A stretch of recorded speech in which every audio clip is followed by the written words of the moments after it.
Okay, konting BS lang po tayo, Bible study. Makita po natin sa katotohanan ng Bible, yung tunay na meaning ng Kapaskuhan, no? The true meaning of Christmas is no other than the Lord Jesus Christ Himself. Maliwanag po yan. Okay, lalo na po sa Gospel according to John. Basahin natin. Yan. Beginning sa verse 1 hanggang verse 3 muna, no? When all things began, the Word already was.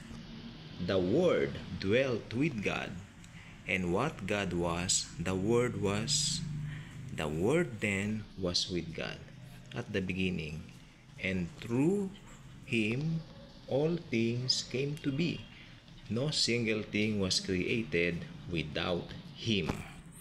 Maliwanag po yan na dito po sa Bible, sa John, aklat po ng 1 John, no, na binabanggit po rito sa umpisa pa lang na doon na ang word. Sa ibang salin po, verbo, verbos. Ayan.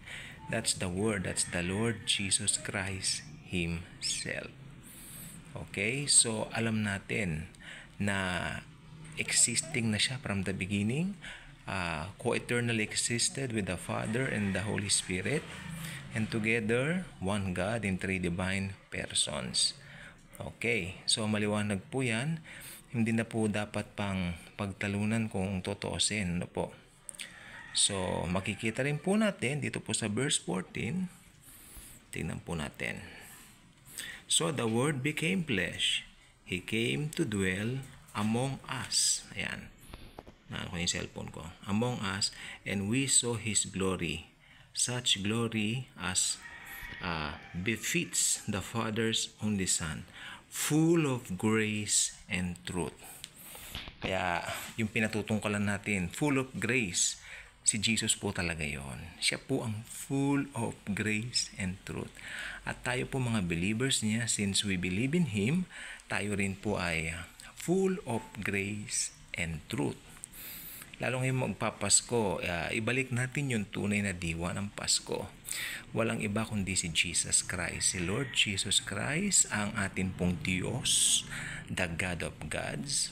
Okay, God the Son, na nagkatawang tao para tubusin po tayo.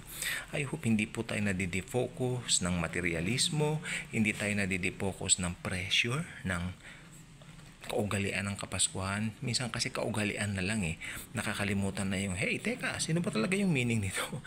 Sino ba talaga yung dapat pagtuunan, no, ng atensyon tuwing Kapaskuhan?